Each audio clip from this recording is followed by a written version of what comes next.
সংখ্যক বাৰ্ষিক অধিৱেশন লগতে নলবাৰী জিলা চলাই অহা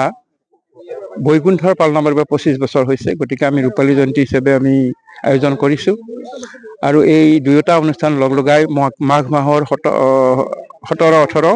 19 আৰু 31 জানুৱাৰী 1-2 ফেব্ৰুৱাৰীত আমি 3 দিনীয়া বৰ্ণাঢ্য কাৰ্যসূচীৰে আমি এই ধৰ্মীয় অনুষ্ঠানভাগ আমি আয়োজন কৰিছো আৰু এই আমাৰ মহাপুৰুষৰ সত্ৰ সমাজৰ অধিৱেশনত বিভিন্ন জিলাৰ পৰা অৰ্থাৎ 25খন জিলাৰ পৰা কমেও 25,000 ভক্ত প্ৰাণ ইয়াতে উপস্থিত হ'বহি লগতে অসমৰ কমেও 15খন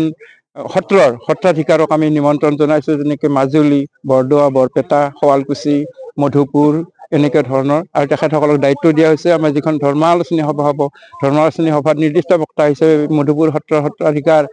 মাধৱদেৱ মহন্তক মাতা হৈছে আৰু বৰপেটা সত্ৰৰ ডেকা সত্ৰাধিকাৰ গৌতম গায়নক আমি নিৰ্দিষ্ট আমন্ত্ৰণীয় তিথি হিচাপে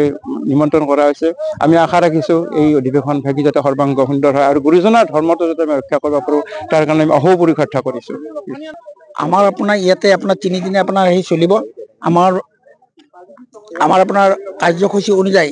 ৰাতিপুৱাৰ ভাগত তেনেকৈ আপোনাৰ নাম প্ৰসংগ শৰাই ভাগ অৰ্পণ হ'ব তাৰ পিছত আপোনাৰ পিছদিনা আপোনাৰ 9 বজাত আমাৰ ধৰ্মধ্বজা উত্তোলন হ'ব আৰু তাৰ পিছত আপুনি আইসকলৰ আপোনাৰ আই সমাৰোহ প্ৰতিনিধি সভা তাৰ পিছত আপোনাৰ আকৌ 3 বজাত দিয়া গৈছে আকৌ আই সমাৰোহ এইখিনি আমাৰ কাৰ্যসূচী পিছদিনা আকৌ 2 তাৰিখে আমাৰ মানে আপোনাৰ ভ্ৰমণ হ'ব সাংস্কৃতিক অনুষ্ঠান আৰু ভাওনা সত্ৰীয়া নৃত্য ভাওনা খোলবাদন এইখিনি কৰি আমাৰ আপোনাৰ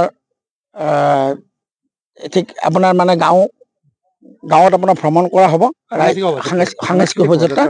হয় শেষৰ দিনা তাৰপিছত আপোনাৰ আকৌ আমাৰ ঠিক 11 বজাৰ পৰা